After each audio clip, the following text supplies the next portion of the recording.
कंकवार। झारखंड में क्यों मचा है आलू के लिए हाहाकार? आखिर आलू की किल्लत के लिए कौन है जिम्मेदार? कब तक बंगाल और उत्तर प्रदेश के भरोसे रहेगा झारखंड? ये सवाल बेहद गंभीर है। आखिर क्या है झारखंड में आलू की कमी पूरा करने का उपाय? जानने की कोशिश की रांची के न्यूज 18 संवाददाता गौरव झा ने। एक खास रिपोर्ट देखी।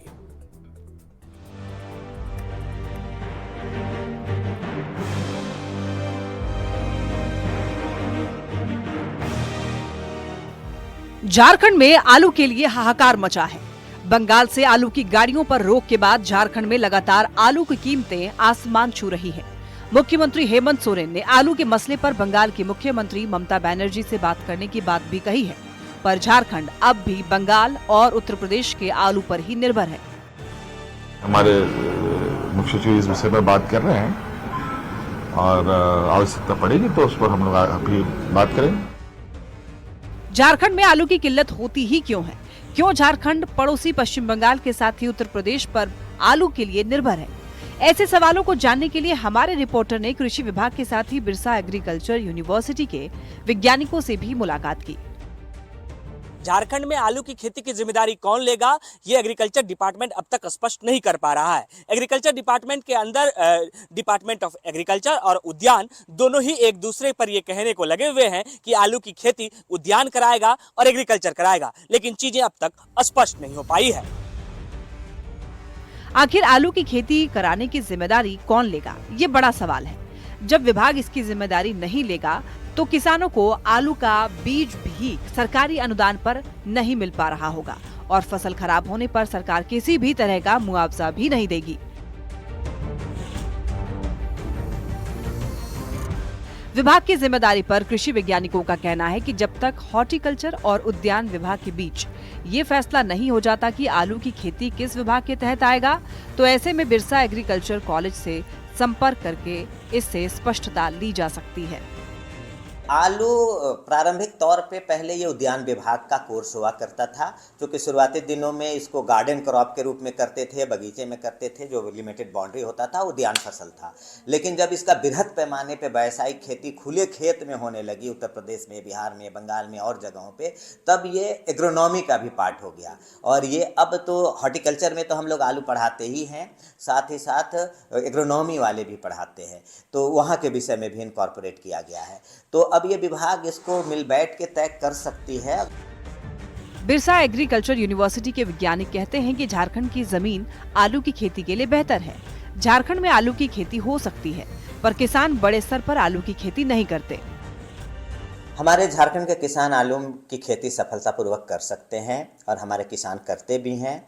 ये अलग बात है कि हमारे किसान छोटे छोटे पैमाने पे करते हैं। इसको बृहद पैमाने पे जैसे बंगाल या उत्तर प्रदेश के किसान इसको कमर्शियल फार्मिंग करते हैं, व्यावसायिक दृष्टि से करते हैं, वैसा हमारे यहाँ के किसान नहीं करते हैं। लेकिन कहीं कहीं पैचेज में छोटे छोटे इलाके में कुछ किसान करना शुरू किए हैं।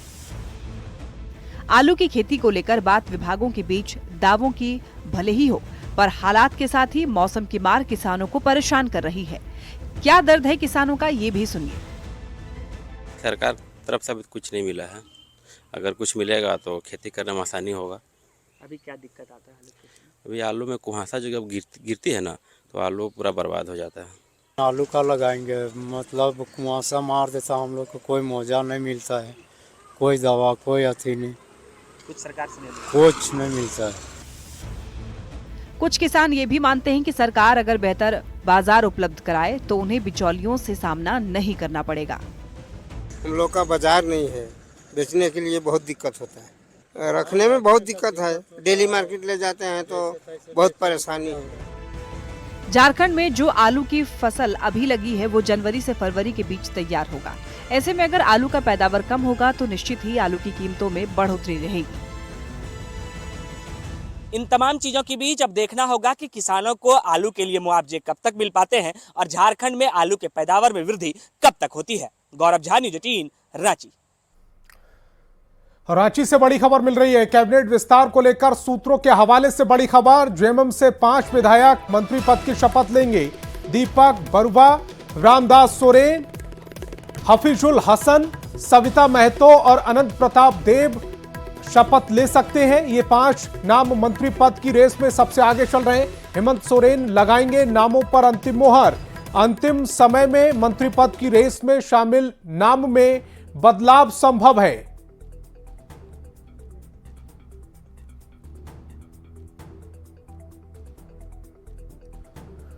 और निरसा से सीपीआई एमएल विधायक अरूप चटर्जी ने मंत्रिमंडल विस्तार को लेकर बड़ा बयान दिया है। उन्होंने साफ तौर पर कहा है कि मंत्रिमंडल में सीपीआई एमएल शामिल नहीं होगा।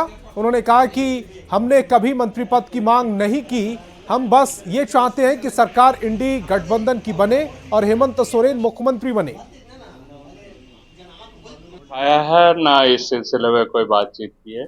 हम समझते हैं जो हम लोगों की इंडिया गठबंधन की सरकार है, हम सबकी जिम्मेदारी बनती है जो हम लोग ये सरकार ठीक से चले। ऐसे भी निरसा में कोई भी काम नहीं रुकेगी, सारा डेवलपमेंट का काम जो भी चाहेंगे वो होगी। निरसा ही नहीं, हम समझते पूरे धनबाद जिले में इस बार जो भी काम चाहेंगे निश्चय ही होगी। तो जनता से सरोकार जो रखेंगे वही, या जनता उसको ताज पहनाएगी। मंत्रिमंडल से कोई फर्क नहीं पड़ता। लॉ एंड ऑर्डर को लेकर CM Hemant Soren action mode में है। इसी कड़ी में आज उन्होंने समीक्षा बैठक की। झारखंड मंत्रालय में आयोजित बैठक में वर्तमान विधि व्यवस्था के साथ लॉ एंड ऑर्डर को बेहतर बनाने के लेकर चर्चा की गई। बैठक में मुख्य सचिव अलका तिवारी, गृह सचिव वंदना दादेन के साथ डीजीपी समेत पुलिस मुख्यालय के वरीय अधिकारी मौजूद रहे। सीएम ने डीजीपी समेत वरीय अधिकारी को राज्य में विधि व्यवस्था सुधारने के लिए आवश्यक निर्देश दिए। विभाग का बहुत सारे इंस्ट्रक्शंस दिए हैं, हम लोग उनका अनुपालन करेंगे। उनका कंसर्न है, उनकी चिंता है कि राज्य में जो कानून की व्यवस्था है वो उचित होनी चाहिए। और मेरे को स्पष्ट निर्देश दिए गए कि एज डीजीपी आप पूरे राज्य के कानून की व्यवस्था को सुधारिए और किसी प्रकार की अप्रिय घटना ना घटे, और खास करके सोशल मीडिया इत्यादि पर गलत मैसेज नहीं जाए, साइबर क्राइम को रोका जाए, नारकोटिक ड्रग्स को रोका जाए। और जामताड़ा से कांग्रेस विधायक इरफान अंसारी का बयान सामने आया है। उन्होंने बीजेपी पर तंज कसते हुए कहा है कि बीजेपी वाला आईटी सेल दिखाता है, जामताड़ा वासियों में आईटी सेल की कमी नहीं है। साथ ही बीजेपी पर वीडियो में छेड़छाड़ करने का आरोप लगाया और कहा कि जिस दिन हम छेड़छाड़ करने लगेंगे उस दिन बीजेपी का नामो निशान पूरे देश में मिट जाएगा। दिखाता है भाजपा वाला, हम लोग को आईटी सेल दिखाता है ये भाजपा वाला। यहाँ आईटी सेल की कमी नहीं है, सुन लो भाजपा। छेड़छाड़ करते हो वीडियो में ना, तो हमारे चक्कर में, हम लोगों के चक्कर में नहीं पड़े हो। जिस दिन हम लोग छेड़छाड़ करेंगे ना, तो देश के नक्शा से भाजपा खत्म हो जाएगा। ये लोग कहा था कि अगर 400 पार भाजपा कर लेगी तो संविधान ही बदल देंगे। अरे मोदी जी, क्या बात करते हैं मोदी जी।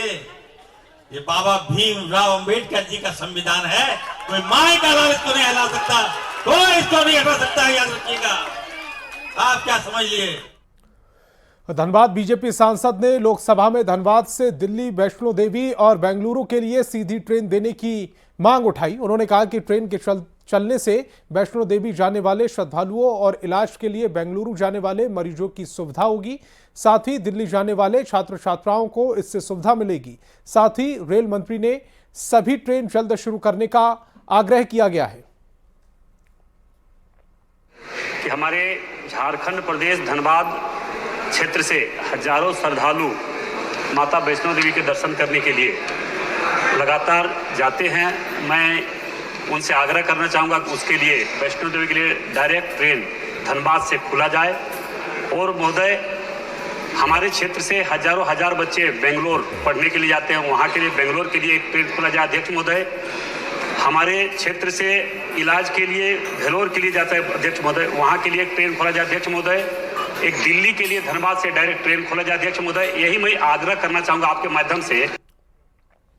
और अब बात झारखंड में नल जल योजना की पड़ताल की। न्यूज 18 की टीम जब हकीकत जानने पहुंची तो तस्वीरें देखकर हैरान रह गई। कागज पर 85% काम, लेकिन जमीन पर जीरो। ऐसा हम नहीं, लोग कह रहे हैं, जिनके यहां 1.5 साल पहले पाइप तो पहुंचा लेकिन आज तक पानी नसीब नहीं हुआ। एक खास रिपोर्ट। सूखी हुई इस पाइप से किसकी प्यास बुझती होगी। बंद पड़े इस कल से किसका गला तरबतर होता होगा। खाली पड़ी इन टंकियों में कभी पानी पहुंचा या नहीं, ये कौन देखने आता होगा। जमीन से निकलकर दीवार में ये पाइप ऐसे अटकी है जैसे झारखंड में नल जल योजना लटकी है। ये तस्वीरें आपको उस हकीकत से रूबरू कराने के लिए काफी है कि झारखंड में जो प्लान प्यास बुझाने के लिए था वो खुद आखिरी सांसें गिन रहा है। पाइप्स बिछाया गया है, लेकिन जिस घर में पाइप बिछाया गया है, लेकिन वहाँ पे स्टार्ट नहीं हुआ है पानी का सप्लाई। अंडरग्राउंड तो हुआ है पाइपिंग, लेकिन कनेक्शन नहीं मिला अभी तक। मेरे ख्याल से पूरे गांव में सप्लाई बंद है, नहीं दिया अभी तक। ये हालात राजधानी रांची के हैं। महिलौंग पंचायत में पिछली गर्मी में पाइप तो पहुंचा, लेकिन 1.5 साल बीतने के बावजूद लोगों को अब तक पानी नसीब नहीं हुआ। और यहाँ नल जल भी लगाने आए थे 23 में, लेकिन अभी तक 24 खत्म होने जा रहा है, लेकिन अभी तक पानी नहीं मिला है।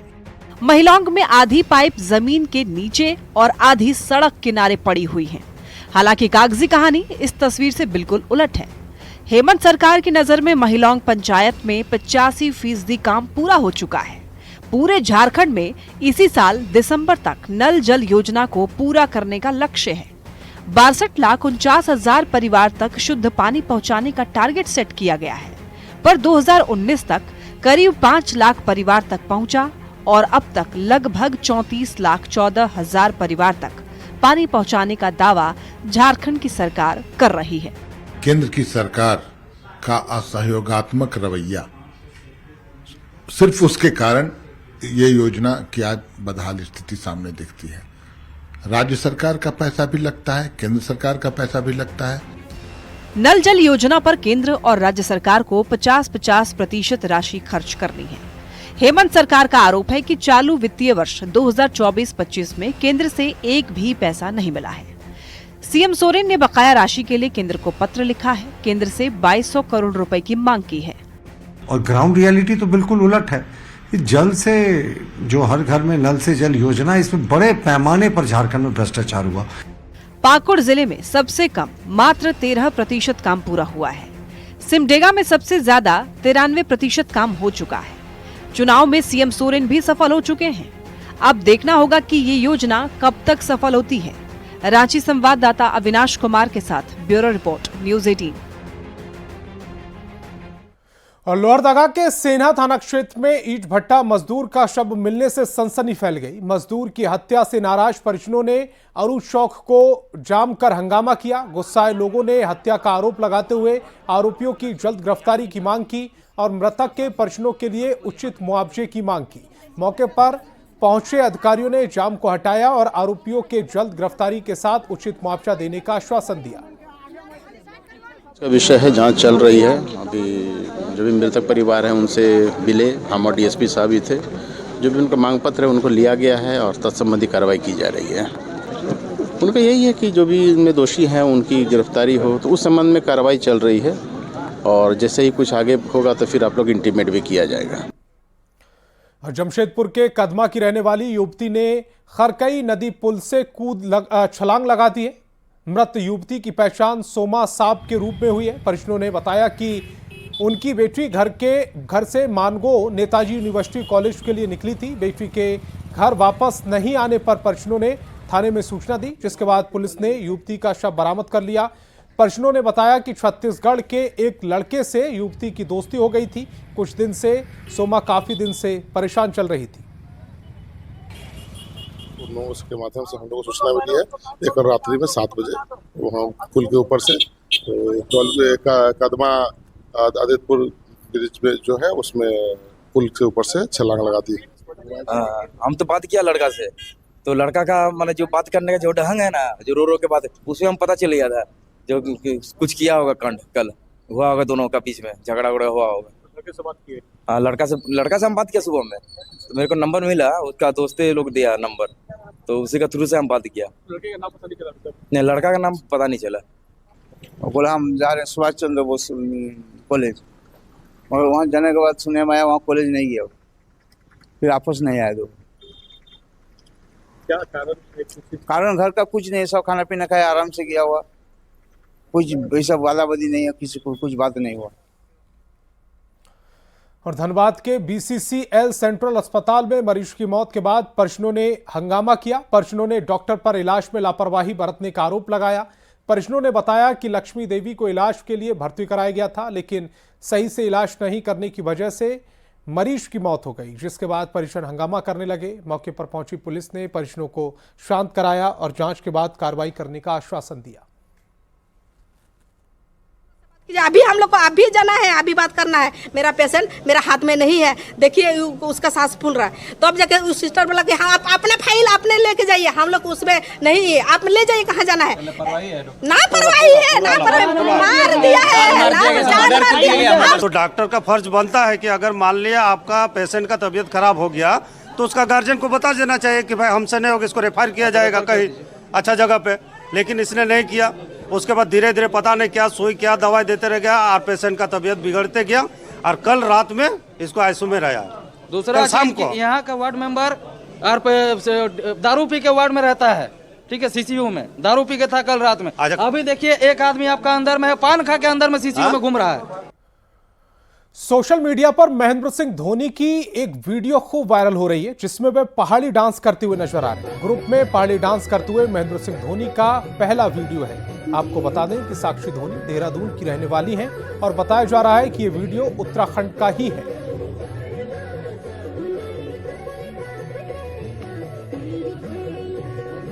बिहार से बड़ी खबर मिल रही है। पटना से इस वक्त की बड़ी खबर, बोधगया महाबोधि मंदिर में ब्लास्ट का मामला। एनआईए की पटना सिविल कोर्ट स्थित विशेष अदालत का बड़ा फैसला। दोबारा सुनवाई कर दोषियों को सजा, 3 दोषियों को 7-7 साल की सजा मिली है। 10-10 हजार रुपए का जुर्माना भी लगाया गया है। एनआईए के विशेष न्यायाधीश अभिजीत सिन्हा ने पटना उच्च न्यायालय के निर्देश पर सजा के बिंदु पर फिर से सुनवाई करने के बाद पश्चिम बंगाल के मुर्शिदाबाद जिले के निवासी पैगंबर शेख उर्फ अब्दुल अजीज, नूर आलम उर्फ मोमीन और अहमद अली उर्फ कालू को सजा सुनाई है। और यहां एक छोटे से ब्रेक के लिए रुकेंगे।